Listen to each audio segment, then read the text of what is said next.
Hello students, good morning. कैसे हो? बढ़िया।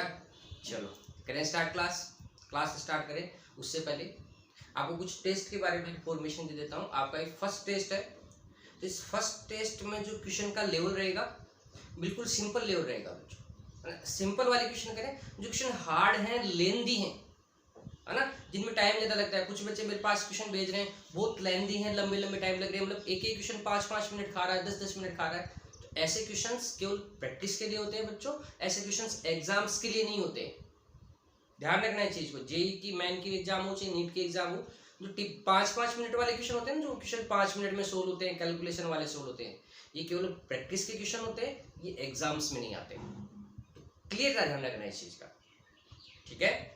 दूसरी चीज, आपका फर्स्ट पेपर ये, तो इसमें थोड़ा सा ये भी ध्यान रखना, अभी तक आपने क्वेश्चन सोल्व करना सीखा नहीं है, सब बच्चों ने नहीं सीखा है, कुछ बच्चे प्रॉब्लम भेज रहे हैं, है ना। कोई क्वेश्चन आपको आ रहा है लेकिन आपको पता चलेगा कि इस क्वेश्चन को करने में मुझे 5 मिनट लगेंगे, तो उस क्वेश्चन को पहले अटेम्प्ट नहीं करना है, आपके पास टाइम मिले तभी अटेम्प्ट करना है, ठीक है। नेगेटिव मार्किंग का पता होगा आपको, 25% नेगेटिव मार्किंग होती है, मतलब एक क्वेश्चन गलत होता है, ऐसे कहते 4 क्वेश्चन गलत होते हैं ना, तब एक क्वेश्चन चला जाएगा उसमें से। 4 क्वेश्चन गलत है तो एक सही वाला कम हो जाता है, ठीक है। और अब बाकी आपको इन्फॉर्मेशन दे दिया है ऑनलाइन प्रैक्टिस के लिए। आप क्वेश्चन प्रैक्टिस करें मैक्सिमम। सब थ्योरी समझ में आना एक अलग बात होती है और क्वेश्चन प्रैक्टिस करना एक अलग बात होती है ना। 99% बच्चों की थ्योरी समझ में आ जाती है, लेकिन क्वेश्चन प्रैक्टिस नहीं करते हैं तो क्वेश्चन हो नहीं पाते। थ्योरी समझ गए बहुत अच्छी बात है, लेकिन क्वेश्चन प्रैक्टिस करोगे ना तभी क्वेश्चन हो पाएंगे, अदरवाइज क्वेश्चन नहीं हो पाएंगे। अपने पास 2 टॉपिक आ रहे हैं, जीसी जनरल केमिस्ट्री। मान के चलो जनरल केमिस्ट्री के 5-7 क्वेश्चन आपको जनरल केमिस्ट्री के ही मिलेंगे, और रिमेनिंग क्वेश्चन 5 क्वेश्चन मान ले, 5 क्वेश्चन जनरल केमिस्ट्री के। नीट वालों के हो सकता है 2 ज़्यादा हो जाए, 7 क्वेश्चन हो जाए, बाकी आपको जनरल केमिस्ट्री के मिलेंगे, बेसिक कंसेप्ट ऑफ केमिस्ट्री के मिलेंगे, मोल कंसेप्ट के। हर टॉपिक से एक एक क्वेश्चन मिलेगा बच्चों, है ना। जितने टॉपिक पढ़े ना, हर टॉपिक से एक एक क्वेश्चन मिलेगा, तो आपको कोई टॉपिक छोड़ना नहीं है, पेंडिंग नहीं रखना है, क्लियर। फर्स्ट टेस्ट है, थोड़ा केयरफुली से ध्यान से अटेंड करना है, बाकी अपन बाद में बात करेंगे। पहले ये स्टार्ट करते हैं। अपन बच्चों क्या पढ़ रहे हैं? आवर्त सारणी पढ़ रहे हैं, पीरियोडिक टेबल पढ़ रहे हैं, जिसमें अपन ने सबसे पहला अपना क्वेश्चन ये था कि तत्वों को वर्गीकृत क्यों किया जाता है, ताकि उनका अध्ययन आसानी से हो सके। तो अपन वर्गीकरण पढ़ रहे हैं, अलग अलग साइंटिस्ट आए। सबसे पहले अपने पास कौन सा साइंटिस्ट आया, किसकी बात की थी अपन ने? प्राउस्ट हाइपोथेसिस की, प्राउस्ट की संकल्पना की। फिर किसकी बात की थी? डोबेराइनर ट्राइड्स, डोबेराइनर के त्रिक की। फिर किसकी बात की? न्यूलैंड का अष्टक नियम, ठीक है। उसके बाद में किसकी बात की थी? लोथरमेर की। लोथरमेर के क्या थे बच्चों? आयतन वक्र। और उसके बाद में किसकी बात की? मेंडलीव की।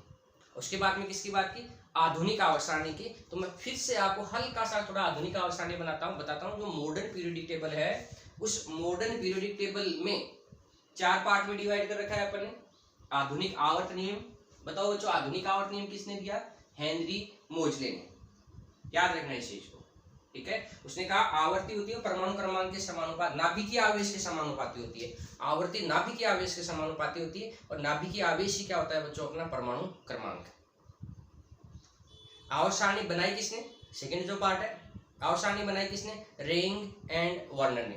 प्रोपोज किसने किया? दिखाया किसने? प्रतिपादित किसने किया? दुनिया को किसने दिखाया? दुनिया के सामने किसने रखी? बोर ने। तो 4 साइंटिस्ट हैं, चारों के काम। आधुनिक आवर्त सारणी मेंडलीव की आवर्त सारणी का सुव्यवस्थित रूप है, ऐसे मान के चले आप, ठीक है। फिर अपन ने आधुनिक आवर्त सारणी में कुल कितने तत्व हैं? 118। रिसेंटली 4 तत्व खोजे गए, चारों के नाम याद रखने हैं, नियोनियम, मॉस्कोवियम, टेनेसाइन, ऑर्गेनिसोन। चारों एलिमेंट्स के नाम याद रखने। फिर अपन ने इसके डीमेरिट्स की बात कर ली। डीमेरिट्स वैसे है नहीं, लेकिन अपन ने बात कर ली कि आधुनिक आवर्त सारणी इतनी अच्छी है तो फिर एफ ब्लॉक को नीचे क्यों रखा गया है, पहली बात। दूसरी बात, हाइड्रोजन का स्थान अभी तक सुटेबल नहीं है। तीसरी बात, अभी थोड़ी देर बाद में अपन बात करेंगे हीलियम की। हीलियम को पी ब्लॉक में अक्रिय गैसों के साथ रखा हुआ है। हीलियम पी ब्लॉक का एलिमेंट नहीं है बच्चों, हीलियम एस ब्लॉक का एलिमेंट है, ठीक है। चलो, इसी का जो 4th पार्ट है वो है अपने पास classification of elements into S, P and D, F block elements. जो तत्व हैं उनका अपन किस में वर्गीकृत कर रहे हैं? S, P, D, F block elements.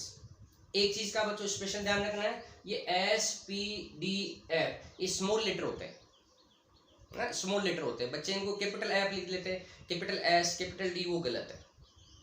ठीक है, ये जो क्लासिफिकेशन पढ़ रहे हैं अपन, classification of elements into SPDF block element, ये इलेक्ट्रॉनिक विन्यास के आधार पे पढ़ रहे हैं। किस आधार पे पढ़ रहे हैं?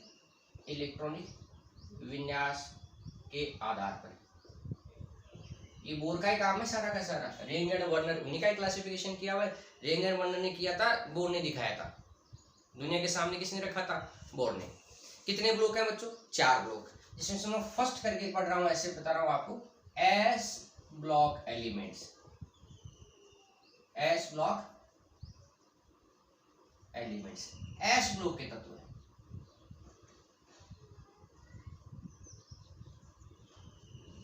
एस ब्लॉक के तत्व है, एस ब्लॉक एलिमेंट्स। बच्चों अपने आवर्त सारणी बनाई थी, उस आवर्त सारणी में देखना इधर, एक वर्ग था अपना फर्स्ट ए और एक वर्ग था अपना सेकंड ए। सबसे पहले साइड कि फर्स्ट ए और सेकंड ए जो वर्ग हैं, ये कौन सा ब्लॉक बनाते हैं बच्चों? S block. और यहाँ क्या था अपना? हाइड्रोजन, फिर lithium, sodium, potassium, rubidium, caesium, francium. ठीक है बच्चों, यहाँ क्या था? Beryllium, magnesium, calcium, strontium, barium, radium, ये एलिमेंट है। आवर्त, आवर्त ये पहले आवर्त के तत्व है, ये दूसरा, ये तीसरा, ये चौथा, ये पांचवा, ये छठवां और ये सातवां। 7 आवर्त है। ठीक है बच्चों, किस आधार पर देख रहे हैं अपन? इलेक्ट्रॉनिक विन्यास के आधार पर। ये इलेक्ट्रॉनिक विन्यास लिखा है बच्चों। अभी इलेक्ट्रॉनिक विन्यास लिखा कैसे जाता है वो अपना क्वेश्चन नहीं है ना, अभी पढ़ा नहीं है अपन इलेक्ट्रॉनिक विन्यास लिखना, ये अपन दूसरे चैप्टर में, परमाणु की संरचना वाले चैप्टर में पढ़ेंगे। अभी तो जैसे मैं बता रहा हूँ ना, वैसे समझ लो इस इलेक्ट्रॉनिक विन्यास को। जो हाइड्रोजन होता है, हाइड्रोजन का इलेक्ट्रॉनिक विन्यास होता है 1s1, क्योंकि हाइड्रोजन कितने नंबर पे आता है? 1 पे। कितने इलेक्ट्रॉन है? 1 इलेक्ट्रॉन। और 1 इलेक्ट्रॉन का इलेक्ट्रॉनिक विन्यास कैसे लिखते हैं? ये तो कोष है, ये उपकोष है और ये इलेक्ट्रॉन है इसमें। ये कोष, ये उपकोष, ये इलेक्ट्रॉन। कितने इलेक्ट्रॉन है? 1। और जो s उपकोष है उसमें अधिकतम 2 इलेक्ट्रॉन आ सकते हैं, इसीलिए 2 वर्ग बने हुए हैं एस ब्लॉक में। तो बताओ हीलियम कितने नंबर पे आता है? 2 नंबर पे। तो इसका इलेक्ट्रॉनिक विन्यास क्या होगा? 1s2। आ रही बात समझ में? तो हीलियम का लास्ट इलेक्ट्रॉन कौन से उपकोष में जा रहा है? एस उपकोष में जा रहा है। तो हीलियम तो कौन से ब्लॉक का तत्व हो गया? एस ब्लॉक का। अब इसको यहाँ क्यों नहीं लिखा जाता है? यहाँ इसलिए नहीं लिखा जाता है कि हीलियम की जो प्रॉपर्टीज हैं, सारे के सारे गुण हैं, वो किसके जैसे होते हैं? किसके समान होते हैं? अक्रिय गैसों के समान। इसीलिए इनर्ट गैस के ऊपर लिखा जाता है हीलियम को। ठीक है, तो इलेक्ट्रॉनिक विन्यास कैसे लिखते हैं? वो इलेक्ट्रॉनिक विन्यास ऐसे लिखते हैं, 1s ये पहला कोष है, 2s 2p ये दूसरा कोष है, 3s 3p 3d ये तीसरा कोष है। ऐसे इलेक्ट्रॉन ऐसे भरे जाते हैं। जैसे मुझे किसका लिखना है? लिथियम का लिखना है। चलो हाइड्रोजन का लिखा है अपन ने, हाइड्रोजन का क्या है? 1s1। मैं लिथियम का लिख रहा हूँ। बताइए बच्चों लिथियम में कितने इलेक्ट्रॉन है? 3। तो 2 इलेक्ट्रॉन तो किसमें जाएंगे? 1s, ये जाएगा 1s2। 2 इलेक्ट्रॉन तो हो गए, कितने बच गए? 1 आ जाएगा 2s में, 2s1। जैसे मुझे सोडियम का लिखना है, तो सोडियम का इलेक्ट्रॉनिक विन्यास, सोडियम कितने नंबर पे आता है बच्चों? 11 नंबर पे। कितने इलेक्ट्रॉन है इसमें? 11 इलेक्ट्रॉन है, तो 1s2, 2 इलेक्ट्रॉन हो गए, 2s2, 4 इलेक्ट्रॉन हो गए, 2p6, 6 इलेक्ट्रॉन ये रे, 2 ये रे, 2 ये रे, 6 4 कितने हो गए? 10 इलेक्ट्रॉन। कितना इलेक्ट्रॉन बचा? 1। तो क्या लिखेंगे अपन? 3s1। ठीक है। और बच्चों एक चीज का ध्यान रखना, जो सबसे बाह्यतम कोष होता है ना, उसको बोलते हैं संयोजकता कोष, वैलेंस सेल। पता है सबसे बाह्यतम कोष ये वाला है, ये वाला है, ये वाला है। तो बताए सबसे बाह्यतम कोष 1s1, 2s1, 3s1। तो फिर बताए पोटेशियम का क्या आ जाएगा? 4s1। फिर बताए रुबिडियम का क्या हो जाएगा? 5s1। फिर बताए सीजियम का क्या हो जाएगा? 6s1। फिर बताए फ्रेंशियम का क्या हो जाएगा? 7s1। और इन सब का एक साथ लिखना चाहिए तो इलेक्ट्रॉनिक विन्यास क्या हो जाएगा? ns1। ठीक है, ns ये जो इलेक्ट्रॉनिक विन्यास लिखा ना, ये अपने ns1 केवल और केवल किसका लिखा है? बाह्यतम कोष का, संयोजकता कोष का। और जो सामान्य इलेक्ट्रॉनिक विन्यास लिखा जाता है, जनरल इलेक्ट्रॉनिक विन्यास लिखा जाता है, वो हमेशा संयोजकता कोष का ही लिखा जाता है। अपन एस ग्रुप एलिमेंट की बात करें, सामान्य इलेक्ट्रॉनिक विन्यास, सामान्य इलेक्ट्रॉनिक विन्यास। पता है जो फर्स्ट ए वाला है, सामान्य का मतलब होता है सबका एक साथ लिखना चाहूँ तो कैसे लिखूंगा। इसका इलेक्ट्रॉनिक विन्यास है 1s1 बाह्यतम का, इसका 2s1, इस अंदर वाले कोश की बात नहीं करें, बाहर वाले कोश की बात करें, इसका 3s1, इनकी बात नहीं करें, इसका बात करें, इसका 4s1, इसका 5s1, इसका 6s1, इसका 7s1। तो मैं क्यों ना ऐसे कर दूं 1s1 2s1 3s1 4s1 5s1 6s1 7s1, तो क्यों ना ऐसे कर दें ns1, और n की वैल्यू कितनी है 1 to 7। क्लियर बच्चों। देखो मैं इसका इलेक्ट्रॉनिक विन्यास हीलियम का तो लिख लिया अपने, हीलियम का 1s2। पता है हीलियम के जस्ट नीचे क्या है बेरिलियम, और बेरिलियम कितने नंबर पे आता है बच्चों 4 नंबर पे। इसका मतलब इसके पास कितने इलेक्ट्रॉन है 4 इलेक्ट्रॉन। 4 कैसे भरे जाएंगे 1s2, 2 इलेक्ट्रॉन हो गए। ध्यान रखना s की कैपेसिटी 2 की है, p की 6 की होती है, d की 10 की होती है। आगे अपन डिटेल में सीखेंगे इस चीज को। तो 1s2 2 इलेक्ट्रॉन हो गए 2s2। पता है बेरिलियम के जस्ट नीचे क्या आता है मैग्नीशियम, कितने नंबर पे आता है 12 पे, तो 1s2 2s2 2p6 कितने हो गए 6 4 10 और 3s2। ऐसे होगा ना। देखना इधर बाह्यतम कोश की बात करें अपन केवल आउटर मोस्ट सेल की 1s2 2s2 3s2, तो बताएं मैग्नीशियम के नीचे कैल्शियम क्या आ जाएगा 4s2, स्ट्रोंशियम क्या आ जाएगा 5s2, बेरियम क्या आ जाएगा 6s2, और रेडियम क्या आ जाएगा 7s2। केवल बाह्यतम कोश के आउटर मोस्ट सेल का इलेक्ट्रॉनिक विन्यास लिखना है अपन 1s2 2s2 3s2 4s2 5s2 6s2 7s2। बच्चों इसको सीखेंगे। यहाँ इलेक्ट्रॉनिक विन्यास केवल मैं ऐसे आउटर मोस्ट सेल का समझ में आना चाहिए कि इसके आउटर मोस्ट सेल में कितने इलेक्ट्रॉन होते हैं, संयोजकता कोश में कितने इलेक्ट्रॉन 1, और इसके संयोजकता कोश में कितने इलेक्ट्रॉन होते हैं बच्चों 2 इलेक्ट्रॉन। तो सेकंड एक का जो इलेक्ट्रॉनिक विन्यास है वो क्या हो जाएगा बच्चों ns2, और वही n की वैल्यू कितनी है 1 to 7। ठीक है। अब बताओ बच्चों मैं दोनों का s ग्रुप का एक साथ लिखना चाहूँ, पहले तो अपने फर्स्ट ए का लिखा है फिर सेकंड ए का लिखा है। अब अगर इलेक्ट्रॉनिक विन्यास अपन s ग्रुप का लिखना चाहें, s ग्रुप का लिखना चाहें तो क्या हो जाएगा बच्चों ns। देखो फर्स्ट ए के संयोजकता कोश में कितने इलेक्ट्रॉन 1, सेकंड ए के कितने 2, तो इन दोनों के संयोजकता कोश में इलेक्ट्रॉन कितने हैं या तो 1 या 2, या अपन ऐसे कह सकते हैं 1 से 2। ये सामान्य इलेक्ट्रॉनिक विन्यास है। n की वैल्यू कितनी है 1 to 7। ये s ब्लॉक एलिमेंट का सामान्य इलेक्ट्रॉनिक विन्यास है, जनरल इलेक्ट्रॉनिक कॉन्फ़िगरेशन है। समझ में आया तो वेल एंड गुड, नहीं समझ में आया तो भी टेंशन नहीं लेनी है। फिलहाल याद रख लो s ब्लॉक का सामान्य इलेक्ट्रॉनिक विन्यास क्या होता है ns1 to 2। n क्या है आवर्त की संख्या है, और इसको n को मुख्य क्वांटम संख्या भी कहते हैं बच्चों, ये आ जाती है 9 10 में प्रिंसिपल क्वांटम नंबर। ये कोशों के बारे में बताती है, कोश के बारे में बताती है। क्लियर बच्चों। चलो आगे बढ़ते हैं। हाँ पता है कुल कितने तत्व हैं टोटल एलिमेंट्स कितने हैं 7 7 14। तो s ग्रुप में टोटल एलिमेंट्स कितने होते हैं बच्चों 14। कई बुकों में 13 लिखा हुआ, समझ देना जहां 13 लिखा हुआ ना उसमें हीलियम नहीं काउंट कर रखा है। ठीक है। लेकिन अपना जो क्लासिफिकेशन है इलेक्ट्रॉनिक विन्यास के आधार पर है, उस आधार पर 14 ही होंगे। क्लियर बच्चों। बताओ उसमें से 2 एलिमेंट गैसियस स्टेट में, गैसियस एलिमेंट है,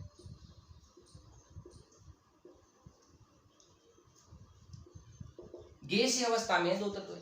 कौन से 2 तत्व गैसीय अवस्था में हाइड्रोजन और हीलियम, हाइड्रोजन एंड हीलियम। बच्चों इसमें से 2 एलिमेंट लिक्विड स्टेट में होते हैं,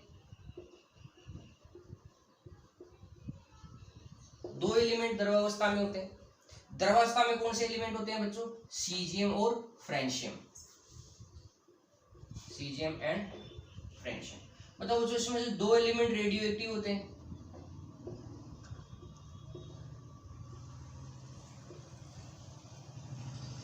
रेडियो सक्रिय तत्व कौन से होते हैं बच्चों फ्रेंशियम और रेडियम। अच्छा एक चीज मैं आपको बताना भूल गया, अपने आवर्तसाली में टोटल कितने एलिमेंट है 118। अपन को 118 में से 30 तत्व तो सीक्वेंस से याद होने चाहिए, हाइड्रोजन से लेके जिंक तक। बाकी आप मैं तो ये कहता हूँ पर डे 2 एलिमेंट भी याद करोगे ना, पर डे 2 एलिमेंट, तो 1 महीने के अंदर कितने एलिमेंट हो जाएंगे 60, 2 महीने में कितने 120, ऑलमोस्ट 2 महीने में पूरी पीरियोडिक टेबल याद हो जाएगी। और करनी है बच्चों 2 महीने में पूरी पीरियोडिक टेबल 100%, है ना। कुछ एलिमेंट्स कोई बात है, कुछ सीक्वेंस से नहीं याद है कोई जरूरी नहीं है, सीक्वेंस से याद होना कोई आवश्यक नहीं है, 1 से लेकर 30 तक के सीक्वेंस याद होने चाहिए। देखना बच्चों टोटल कितने एलिमेंट हैं 7 और 7 14, 14 में से हाइड्रोजन और हीलियम कौन सी अवस्था में, गैसीय अवस्था में, सीजीएम और फ्रेंशियम कौन सी अवस्था में, द्रवावस्था में। तो फिर ठोस कितने हो गए 10, सॉलिड स्टेट में कितने हो गए बच्चों 10 एलिमेंट, सॉलिड स्टेट में कितने हो गए 10 एलिमेंट, 2 गैसीय स्टेट में, 2 ये द्रव में, बाकी कौन सी स्टेट में, कौन सी अवस्था में, ठोस अवस्था में। 2 एलिमेंट रेडियो सक्रिय हैं, रेडियम और फ्रेंशियम। रेडियो सक्रिय का मीनिंग ये होता है बच्चों इनके नाभिक अस्थायी होते हैं और ये अपनी स्टेबिलिटी अटेंड करने के लिए, स्थायी होने के लिए छोटे छोटे कण बाहर निकालते रहते हैं। आगे पढ़ेंगे आएगी अपने पास। हाँ जी, नेक्स्ट बात बहुत ही इंपॉर्टेंट बात, जो फर्स्ट ए वाले जो एलिमेंट होते हैं, फर्स्ट ए वाले, ठीक है, इसमें से हाइड्रोजन को छोड़ दें। हाइड्रोजन फर्स्ट ए का जरूर है इलेक्ट्रॉनिक विन्यास के आधार पर, प्रॉपर्टीज इसकी नहीं है। हाइड्रोजन फर्स्ट ए के साथ भी समानता दर्शाता है, सेवंथ ए के साथ भी दर्शाता है। तो जिस दिन हाइड्रोजन पढ़ेंगे ना तो डिटेल में बात करेंगे इन चीज की। तो फर्स्ट ए वाले हैं बच्चों, इनको बोलते हैं alkali metal, alkali metal, metals क्षार धातुएं। फर्स्ट ए वालों को क्या बोलते हैं बच्चों एल्केलाई मेटल्स, क्षार धातुएं। क्यों कहा जाता है इनको क्षार धातुएं, ये क्या करते हैं, जैसे मैं एग्जांपल की बात करूं, सोडियम है, सोडियम का टुकड़ा अगर पानी में डालते हैं, सोडियम का टुकड़ा, तो NaOH बनता है, sodium hydroxide plus H2 gas बाहर निकलती है, 2Na, ये बैलेंस कर दिया, इसको संतुलित कर दिया। अभिक्रियाओं को संतुलित क्यों किया जाता है, ताकि द्रव्यमान संरक्षण के नियम की पालना हो सके। ये सारे के सारे तत्व है, lithium, sodium, potassium, rubidium, caesium, francium, ये सारे के सारे तत्व पानी के साथ क्रिया करके क्या बनाते हैं, क्षार बनाते हैं। NaOH क्या है, क्षार ही तो।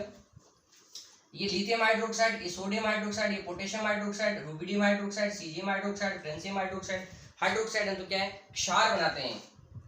ये क्षार है, एल्केलाई, किसके साथ क्रिया करके, जल के साथ क्रिया करके, सारे के सारे तत्व। और कौन सी गैस बाहर निकलती है, H2 गैस। अभी बच्चों अपन ने रेडॉक्स वाला चैप्टर नहीं पढ़ा है, ठीक है, रेडॉक्स नाम जरूर सुना है अपन ने, रिडक्शन ऑक्सीडेशन इंट्रोडक्शन बता दिया था मैंने, लेकिन रेडॉक्स वाला चैप्टर पढ़ने के बाद में रिएक्शन को फिर से एक्सप्लेन करेंगे अपन। तो ध्यान रखना है, फर्स्ट ए को कौन से तत्व कहते हैं, क्षार धातुएं, एल्केलाई मेटल्स। क्यों कहते हैं, क्योंकि सारे के सारे जल के साथ क्रिया करके क्या बनाते हैं, क्षार बनाते हैं।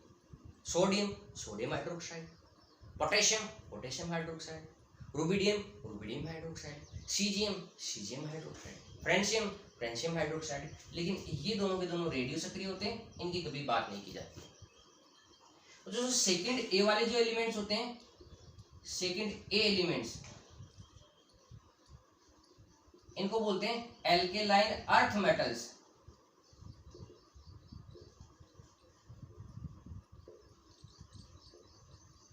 एल्केलाइन अर्थ मेटल, क्षार मृदा धातुएं।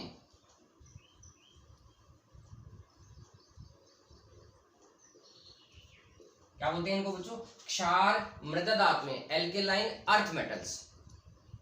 क्यों बोलते हैं इनको एल्केलाइन अर्थ मेटल्स, देखो मैं यहां लिख रहा हूं, इनके हाइड्रोक्साइड, जैसे मैं मैग्नीशियम हाइड्रोक्साइड की बात, सॉरी इनके ऑक्साइड, ये मैग्नीशियम ऑक्साइड है, इनके ऑक्साइड जल के साथ क्रिया करके क्या बनाते हैं, हाइड्रोक्साइड, MgOH का होल ट्वाइस। बैलेंस ये मैग्नीशियम मैग्नीशियम है, 2 हाइड्रोजन है, तो देखो 2 हाइड्रोजन है, 2 ऑक्सीजन है, एक इसमें एक इसमें, किसका निर्माण कर रहे हैं, क्षार का, एल्केलाई का। और ये जो ऑक्साइड होते हैं ना, ये ऑक्साइड ये मिट्टी में उपस्थित होते हैं, मृदा में उपस्थित होते हैं, इसीलिए इनको क्या कहा जाता है बच्चों, क्षार मृदा धातुएं। क्षार ये मृदा धातुएं, ये क्षार धातुएं, ये क्षार ये मृदा धातुएं, क्षार मृदा धातुएं एक ही बात है, क्षारीय मृदा धातुएं कहते हैं।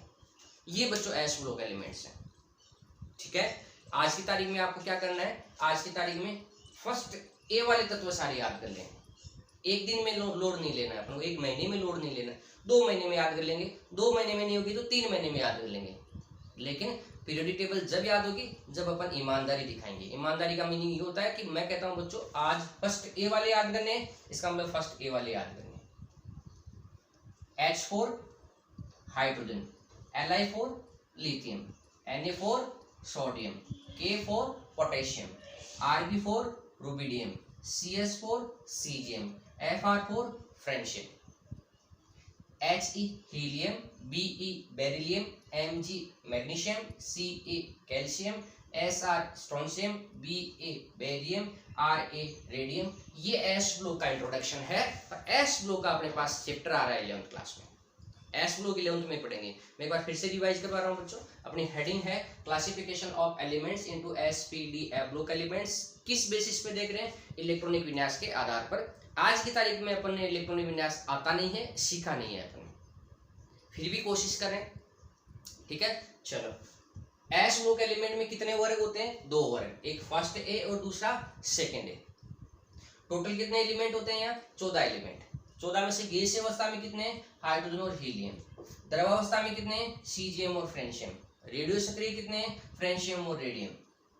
बाकी कौन सी अवस्था में? 10 तत्व, 1 2 3 4 5 6 7 8 9 10। कौन सी अवस्था में होते हैं? ठोस अवस्था में। फर्स्ट ए वालों को क्या बोलते हैं अपन? क्षार धातुएं। क्यों? क्योंकि जल के साथ क्रिया करके किसका निर्माण करती हैं? क्षार का। सेकंड ए वालों को अपन क्या बोलते हैं? क्षारीय मृदा धातुएं। क्यों? क्योंकि इनके ऑक्साइड जल के साथ क्रिया करके किसका निर्माण करते हैं? क्षार का। फर्स्ट ए वालों का सामान्य इलेक्ट्रॉनिक विन्यास NS1, सेकंड ए वालों का NS2। यहाँ अंतिम इलेक्ट्रॉन किस में आ रहा है? S में। यहाँ भी किस में? S में। इसीलिए S ब्लॉक एलिमेंट्स है। ये ब्लॉक जो डिवाइड करते हैं ना कि लास्ट वाला इलेक्ट्रॉन कौन से उपकोष में जा रहा है, उस आधार पे करते हैं।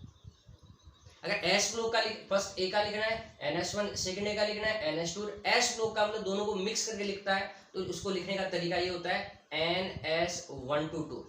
इसको कुछ बच्चे क्या मानते हैं? 1 - 2, 1 - 2। इसको 1 - 2 नहीं पढ़ा जाता है बच्चों, इसको पढ़ा जाता है NS1 से 2 या 1 to 2 ऐसे पढ़ा जाता है। ये अपना एक ब्लॉक है। हाँ जी, सेकेंड है अपने पास P block elements.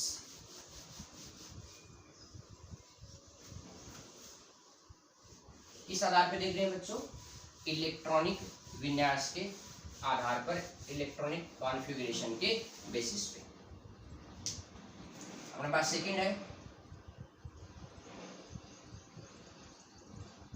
P block elements. P block के तत्व, ठीक है। चलो अपन पी ब्लॉक की बात करें उससे पहले मैं एलिमेंट्स बनाने की कोशिश कर रहा हूँ। जितने बनते हैं मैक्सिमम बनाएंगे अपन, ठीक है। देखना है बच्चों, आपको मैं कह रहा हूँ आपको एक पीरियोडिक टेबल का पेज मिलेगा, उसमें याद करने के तरीके, ट्रिक्स वगैरह एक दिन बात करेंगे अपन, है ना। इसको खत्म करने के बाद में पीरियोडिक टेबल की फिर से बात करेंगे, क्लियर। चलो हाँ जी बच्चों, पी ब्लॉक कहाँ से स्टार्ट होता है? फर्स्ट देखो अपने कल अवस्था ने बनाई थी, फर्स्ट ए सेकेंड ए यहाँ था, बीच में डी ब्लॉक था, यहाँ पी ब्लॉक था, third A, fourth A, fifth A, six A, seventh A और 0 ऐसे था। तो कहाँ से स्टार्ट हो रहा है बच्चों? Third A, fourth A, fifth A, six A, seventh A और 0, ठीक है। हाइड्रोजन हीलियम को ले लिया है अपन ने, बेरिलियम बोरोन एस ब्लॉक के, सॉरी हाइड्रोजन हीलियम को अपन ने एस ब्लॉक में ले लिया है। फिर लिथियम बेरिलियम एस ब्लॉक के हैं। फिर बोरोन से स्टार्ट होगा, boron, carbon, nitrogen, oxygen, fluorine, neon. और यहाँ ऊपर क्या था बच्चों? हीलियम, जो अपन ने एस ब्लॉक में ले लिया है, ठीक है। चलो बच्चों, मैं ये तो क्या बनाए हैं अपन ने ऐसे, तो ये क्या बनाए हैं अपन ने? वर्ग और आवर्त ऐसे। आवर्त, पहले आवर्त में कितने तत्व है? 2 तत्व है, तो पहला आवर्त तो हो चुका है। ये कौन से आवर्त के तत्व है बच्चों? तीसरा आवर्त, चौथा, पांचवा, छठवां, सातवां। Boron, aluminium, gallium, indium. तो दूसरे से स्टार्ट होगा, गलत लिख दिया है। दूसरा, तीसरा, चौथा, पांचवा, छठवां, सातवां। Boron, aluminium, gallium, indium, thallium, ठीक है। Carbon, silicon, germanium, tin, lead, nitrogen, phosphorus, arsenic, antimony 20 oxygen, sulphur, selenium, tellurium, polonium, fluorine, chlorine, bromine, iodine, astatine, helium, neon, argon, krypton, xenon, radon. ठीक है बच्चों, अब देखना है ध्यान से, आपको क्या करना है, जैसे अक्रिय गैसें होती है ना, उनका परमाणु क्रमांक याद रखना है। ठीक है, इसका जो परमाणु क्रमांक होता है 2, 8, 2, 10, 18, 37, 54, 86 और लास्ट वाले का हो जाएगा 118। और 118 भी तो बच्चों अपन ने लिखा है ओजी, ओर्गानिसम। ठीक है,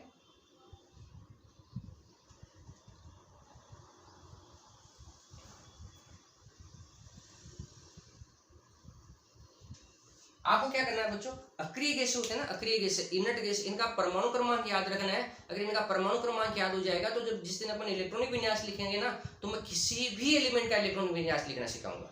लेकिन उसके लिए रिक्वायरमेंट क्या पड़ेगी, अक्रिय गैसों का परमाणु क्रमांक। आज की तारीख में 2 चीजें याद करनी, फर्स्ट ए वर्ग के सारे तत्व और अक्रिय गैसों का परमाणु क्रमांक 2, 10, 18, 36, 54, 86, 118। 2, 10, 18, 36, 54, 86, 118। बताओ बच्चों 117 नंबर पे, यहाँ 117 आएगा, 117, यहाँ 116, यहाँ 115, यहाँ 114, यहाँ 113। तो 113, 14, 15, 16, 17, 18 और 113 वाले का तो याद कर चुके हैं अपन, NH नियोनियम, फिर इसका MC मॉस्कोवियम, इसका TS टेनेसाइन और ऑर्गेनिसोन। 2 ही एलिमेंट बचे हैं केवल, और बाकी सारे पढ़ चुके हैं। कोई बात नहीं, पर सारे याद करेंगे धीरे धीरे, एक दिन में नहीं याद करनी, इतनी टेंशन नहीं लेनी है बिल्कुल भी। ठीक है, कौन कौन से तत्व हैं, boron, aluminium, gallium, indium, thallium, nihonium, carbon, silicon, germanium, tin, lead, nitrogen, phosphorus, arsenic, antimony, bismuth, moscovium, oxygen, sulphur, selenium, tellurium, polonium, यहाँ याद करेंगे बाद में, fluorine, chlorine, bromine, iodine, astatine, tennessine, helium, S group में, neon, argon, krypton, xenon, radon, oganesson. ये P block elements हैं बच्चों। क्या है ये, पी ब्लॉक एलिमेंट्स। तो बताओ मुझे टोटल एलिमेंट्स कितने हो गए, कुल तत्व कितने हो गए, टोटल एलिमेंट्स देखना, टोटल एलिमेंट्स कितने हो गए, 1 आवृत, 1, 2, 3, 4, 5, 6 तो आवृत हो गए, और 1, 2, 3, 4, 5, 6, 6 वर्ग हो गए, 6 तो ऐसे कॉलम है और 6 ऐसे कॉलम है, तो 6 × 6 कितना हो गया बच्चों, 36 कुल तत्व इलेक्ट्रॉनिक विन्यास के आधार पर। जिस दिन आपसे पूछा जाएगा ना कि पी ब्लॉक में कुल तत्वों की संख्या होती है, वो इलेक्ट्रॉनिक विन्यास के आधार पर पूछा जाएगा। और कितने हैं बच्चों, 36। इस 36 में से लिक्विड कितने हैं, लिक्विड स्टेट में, तो जो लिक्विड स्टेट में 2 तत्व होते हैं, एक तो होता है गैलियम और एक होता है ब्रोमीन। 2 तत्व लिक्विड स्टेट में होते हैं, Ga गैलियम और Br ब्रोमीन। 2 तत्व लिक्विड स्टेट में होते हैं, गैलियम और ब्रोमीन। ठीक है, गैलियम और ब्रोमीन 2 तत्व लिक्विड स्टेट में। गैसियस स्टेट में कितने हैं बच्चों, देखना, गैसियस स्टेट का मतलब गैसीय अवस्था में तत्व कितने हैं, गैसियस स्टेट। तो गैसियस स्टेट में नाइट्रोजन, ऑक्सीजन, फ्लोरीन, क्लोरीन, कौन कौन से तत्व हैं, नाइट्रोजन, ऑक्सीजन, फ्लोरीन, क्लोरीन, कितने हो गए, 4। फिर neon, argon, krypton, xenon, radon, oganesson, 6 हो गए, 1, 2, 3, 4, 5, 6, 7, 8, 9, 10। तो गैस स्टेट में कितने हो गए टोटल, 10 एलिमेंट। कौन कौन से हैं, oxygen, nitrogen, fluorine, chlorine, neon, argon, krypton, xenon, radon, oganesson. ये कितने एलिमेंट है, 2, और ये कितने, 10। बाकी कौन सी स्टेट में, सॉलिड स्टेट, मतलब 10 और 2 12 तो हटा दो, तो कितने एलिमेंट हो जाएंगे, 24। 24 एलिमेंट कौन से स्टेट में होते हैं बच्चों? सॉलिड स्टेट में, ठोस अवस्था में, सॉलिड स्टेट में। 36 में से 26 में से 2 और कम कर दो, 24। गैसियस स्टेट में कितने हैं बच्चों? 10 एलिमेंट। अब यहाँ ध्यान रखना है, कई बुकों में गैसियस स्टेट में 9 एलिमेंट लिखे हुए रहते हैं। क्या और सारे में गैसीय अवस्था में पी ब्लॉक में कितने तत्व हैं? 9। कुल कितने हैं? 2 एस ब्लॉक के थे, तो 9 और 2 कितने हो गए? 11। अरे पूछ ले, सॉरी, गैसीय स्टेट में, गैसीय अवस्था में आवर्त सारणी में कुल कितने तत्व हैं? तो कुल बताएंगे ना, तो उसका आंसर आपको ऐसे लिखा हुआ मिलेगा 11। 11 क्यों मिलेंगे? 11 ऐसे मिलेंगे, 2 तो कौन से ब्लॉक के हो गए? हाइड्रोजन और हीलियम कौन से हो गए? एस ब्लॉक के। तो 2 तो एस ब्लॉक के हो गए, और इस ऑर्गेनिसोन को नहीं काउंट किया रहता है तो 9 ये हो गए। 9 2 कितने हो गए? 11। 9 2 11 हो गए। हाँ जी, ये ऑर्गेनिसोन को नहीं काउंट किया रहता है ना, तब तो आवर्त सारणी में गैसीय अवस्था में तत्व कितने होते हैं? 11। और जैसे ऑर्गेनिसोन को काउंट कर लेते हैं, अब आवर्त सारणी में गैसीय तत्व कितने हैं? 12। 2 एस ब्लॉक के, 10 पी ब्लॉक के। ऑर्गेनाइजेशन को नहीं काउंट किया तो 2 तो एस ब्लॉक के और 9 पी ब्लॉक के। तो ध्यान रखना बच्चों, इसका जो टोटल गैसेस एलिमेंट होते हैं, total gas element in PT, upon PT की बात करें, कुल गैसीय तत्व है, तो कुल गैसीय तत्व होते हैं वो आपको 2 मिलेंगे, या तो 11 और या 12। मोर देन करेक्ट कौन सा है? 12। दोनों ही ऑप्शन में 12, क्योंकि ये रिसेंटली खोजा गया है ऑर्गेनिसोन और गैसेस एलिमेंट है। जहां अपडेशन नहीं हुआ है वहां कितने लिखे हुए? 11। जहां अपडेशन हो चुका है वहां कितने लिखे हुए? 12। पता है आवर्त सारणी में कुल जो लिक्विड एलिमेंट्स हैं, लिक्विड एलिमेंट्स कितने हैं? तो एस ब्लॉक में कितने तत्व थे? 2। पी ब्लॉक में भी कितने हैं? 2। कितने हो गए? 4। और एक डी ब्लॉक में रहता है मरकरी, Hg होता है मरकरी, वो डी ब्लॉक का है। तो टोटल कितने एलिमेंट होते हैं बच्चों? 5। तो लिक्विड स्टेट में टोटल एलिमेंट्स कितने हैं? 5। गैसीय अवस्था में कितने? 12। द्रव अवस्था में कितने? 5। 12 और 5 17। और 101 एलिमेंट कौन सी अवस्था में? ठोस अवस्था में, सॉलिड स्टेट। द्रव अवस्था वाले 5 कौन से हैं? देखना इधर, सीजियम, फ्रेंशियम, फर्स्ट ए वाले, लास्ट के 2 सीजियम, फ्रेंशियम। और पी ब्लॉक में गैलियम, ब्रोमीन। और डी ब्लॉक में Hg, मरकरी। तो टोटल कितने एलिमेंट हो गए? 5। ये 5 कौन सी अवस्था में होते हैं? द्रव अवस्था में, बाकी सॉलिड स्टेट के अंदर। आगे बात समझ में आता है? क्लियर है यहाँ तक? चलो हाँ जी, बताओ बच्चों, इसका जो जनरल इलेक्ट्रॉनिक कॉन्फ़िगरेशन लिखते हैं ना, जनरल इलेक्ट्रॉनिक कॉन्फ़िगरेशन, तो सामान्य इलेक्ट्रॉनिक विन्यास लिखते हैं, कैसे लिखते हैं? तो मैं बोरोन का बता रहा हूँ आपको, बोरोन का बताते हैं तो 1 2 का देख लेते हैं, फिर लिख देते हैं। बोरोन कितने नंबर पे आता है बच्चों? 5 नंबर पे। देखो पहले तो भरा जाता है 1s, फिर भरा जाता है 2s, फिर 2p, फिर 3s, फिर 3p, फिर 4s, फिर 3d, ऐसे भरे जाते हैं। ये s p d f ये उपकोष है। s में अधिकतम 2, p में अधिकतम 6, d में अधिकतम 10। तो और इसको डिटेल में सीखेंगे, या केवल समझना है, नहीं समझ में है तो भी टेंशन नहीं लेनी है। मतलब बच्चों बोरोन कितने नंबर पे? 5 पे। इसका मतलब इसके पास कितने इलेक्ट्रॉन है? 5 इलेक्ट्रॉन। ये तो समझ में आना चाहिए, इसके पास 5 इलेक्ट्रॉन है। कैसे भरेंगे? 1s2 कितने हो गए? 2, 2s2 कितने हो गए? 2 और 1 3, सो 2 2 4, कितना बच गया? 1, तो क्या आ जाएगा? 2p1। ये वैलेंस सेल है, संयोजकता कोश है, ठीक है। मतलब जो बोरोन का इलेक्ट्रॉनिक विन्यास है 2s2 2p1, तो एल्यूमिनियम का क्या हो जाएगा? एल्यूमिनियम जिस इसके नीचे 3s2 3p1, नीचे वाले का 4s2 4p1, उसे नीचे वाले का 5s2 5p1, उसे नीचे वाले का 6s2 6p1। जो ये वाला ग्रुप है, इसका जो सामान्य इलेक्ट्रॉनिक विन्यास होता है वो होता है ns2np1। थोड़ा बहुत समझने की कोशिश करो इलेक्ट्रॉनिक विन्यास, है ना। ये चीजें बाद में याद कर लेंगे, लिख कैसे रहे वो समझ में आना चाहिए। मतलब जो कार्बन का देख लें, कार्बन कितने नंबर पे? 6 नंबर पे। तो इसके पास कितने इलेक्ट्रॉन है? 6। तो कैसे लिखेंगे अपन? 1s2 2s2 2p2। 1s2 2s2 4 electron हो गए, बचे कितने? 2, तो 2p2। ये संयोजकता कोष है, ये दूसरा कोष है, ये पहला कोष है। बाह्यतम कोष को कौन सा कोष बोलते हैं? संयोजकता कोष। तो इस कार्बन का इलेक्ट्रॉनिक विन्यास क्या है? 2s2 2p2। इसका क्या हो जाएगा? 3s2 3p2, इसका 4s2 4p2, इसका 5s2 5p2, इसका 6s2 6p2, इसका यहाँ जो है 7s2 7p2, तो इसका इलेक्ट्रॉनिक विन्यास हो जाएगा ns2 np2 ns2 np2। Nitrogen का देखते हैं, इलेक्ट्रॉनिक विन्यास क्या हो जाएगा बच्चों इसका? ns2 np2। नाइट्रोजन का देखते हैं, मतलब बच्चों नाइट्रोजन कितने नंबर पे आता है? 7 पे, तो 1s2 2s2 2p, 2 2 2 4 के बच कितने के? 3।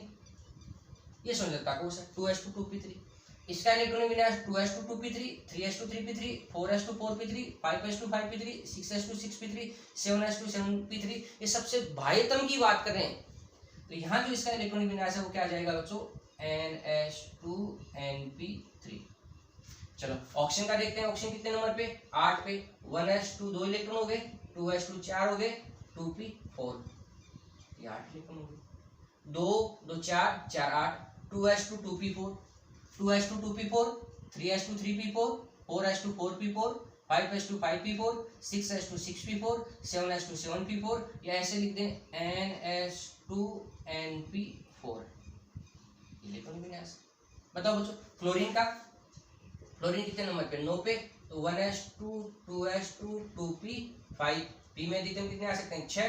तो संयोजकता कोष में, संयोजकता कोष तो ये वाला है 2s2p, कितने इलेक्ट्रॉन है? 5 2 7, 2s2 2p5 3s2 3p5 4s2 4p5 5s2 5p5 6s2 6p5 7s2 7p5, तो इसका इलेक्ट्रॉनिक विन्यास हो जाता है ns2 np5।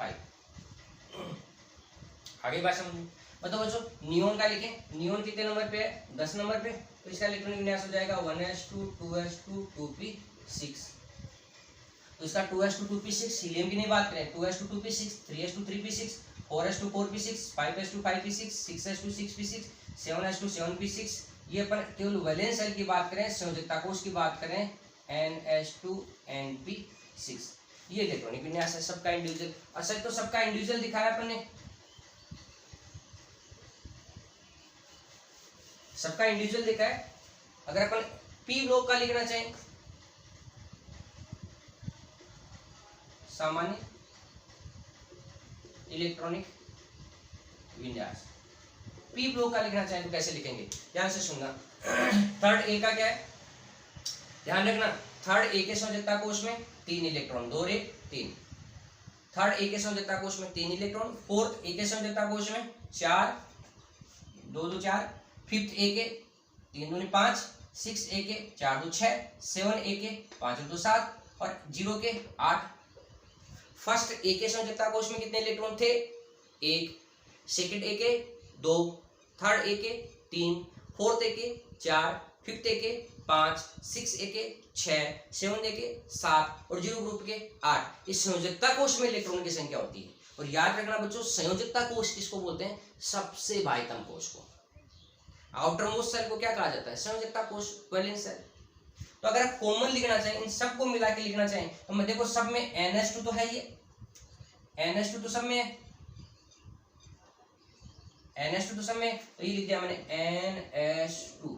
और np सब में, और इलेक्ट्रॉन कितने? 1 इसमें, इसमें 2, इसमें 3, इसमें 4, इसमें 5, इसमें 6, तो np 1 2 6। ये सामान्य इलेक्ट्रॉन विन्यास है ns2 np6। आई बात समझ? चलो बहुत ही important question, it is very very important question. जो एस ब्लॉक और पी ब्लॉक एलिमेंट्स होते हैं, एस ब्लॉक और पी ब्लॉक एलिमेंट्स होते हैं, इनमें अक्रिय गैसों को तो छोड़ दो, अक्रिय गैसों को छोड़ दो, अंतिम कोष अपूर्ण होता है। अंतिम कोष का मतलब क्या हुआ? देखो इनका अंतिम कोष है क्या? इसका अंतिम कोष होता है NSNP। NSNP बाह्यतम कोष है, अंतिम कोष है। देखो फर्स्ट ए के संयोजकता कोष में कितने इलेक्ट्रॉन है? 1। सेकंड ये पूरा का पूरा खाली है। कोष में, इस कोष में अधिकतम इलेक्ट्रॉन कितने हो सकते हैं? देखो अधिकतम इसमें 2, इसमें 6, तो अधिकतम कितने इलेक्ट्रॉन हो सकते हैं? 8। ये बाह्यतम कोष है एस ब्लॉक और पी ब्लॉक एलिमेंट का भाईतम कोष है। कौन सा है? वहां NS था, यहाँ NSNP है। इसका मतलब NSNP, ये NSNP, ये एस ब्लॉक और पी ब्लॉक का, एस ब्लॉक का तो इतना सा लिखा था, पी ब्लॉक में लिख लिया। इसका संयोजकता कोष है, भाईतम कोष है बच्चों। बताएं इसकी कैपेसिटी कितनी है? एस में अधिकतम कितने इलेक्ट्रॉन? 2, पी में कितने? 6, टोटल कितने हो गए? 8।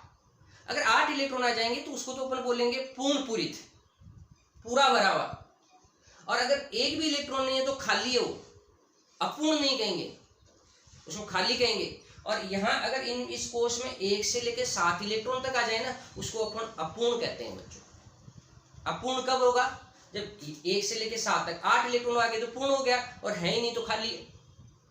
तो एस ब्लॉक और पी ब्लॉक एलिमेंट्स है, उसका संयोजकता कोष, एक कोष अपूर्ण होता है, ये एक ही कोष है, एक कोष अपूर्ण। किसको छोड़कर? अक्रिय गैसों को छोड़ दे, अक्रिय गैस है इनको छोड़ दो, एक कोष अपूर्ण होता है। ध्यान रखना है, एस ब्लॉक और पी ब्लॉक एलिमेंट का एक कोष अपूर्ण होता है, भाईतम कोष एक ही कोष अपूर्ण होता है। किसको छोड़कर? अक्रिय गैसों को छोड़कर। जैसे एस ब्लॉक में फर्स्ट ए में कितने इलेक्ट्रॉन थे? यहाँ 1, सेकंड ए में कितने हो गए? 2, 1 से 2। पी में यहाँ थर्ड ए में 1, फोर्थ ए में 2, फिफ्थ ए में 3, 6 ए में 4, 7th ए में 5 और अक्रिय गैसों में 0। यहाँ इलेक्ट्रॉन होते हैं वो 1 से 2 और यहाँ 1 से 5। 6 वाला तो क्या हो जाएगा? पूर्ण हो जाएगा, अपूर्ण होते हैं। ये अपूर्ण तो है, NS2NP1, एस तो भरा हुआ लेकिन पी खाली है। कोष तो अपूर्ण है, पूरा का पूरा कोष है। ये कोष भी अपूर्ण है क्योंकि पी की कैपेसिटी कितनी है? 6 की। ये कोष भी अपूर्ण है, पी की कैपेसिटी कितनी है? 6 की। ये भी अपूर्ण है, ये भी अपूर्ण है, ये कोष पूर्ण भरा हुआ है। बहुत ही इंपॉर्टेंट बात है, एस ब्लॉक और पी ब्लॉक एलिमेंट्स में एक कोष अपूर्ण होता है, अक्रिय गैसों को छोड़कर। अक्रिय गैसों में कोष पूरा भरा हुआ है। ठीक है, अक्रिय गैसों को छोड़ दो, बाकी इन एलिमेंट को कहा जाता है main group elements. Main group elements, मुख्य वर्ग के तत्व है। क्या कहते हैं बच्चों इनको? मेन ग्रुप एलिमेंट्स, मुख्य वर्ग के तत्व है। इनको बच्चों रिप्रेजेंटेटिव एलिमेंट भी कहते हैं।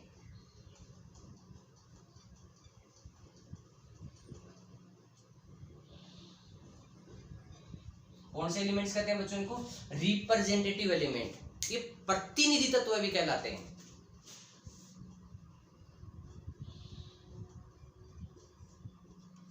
कौन से तत्व कहलाते हैं बच्चों?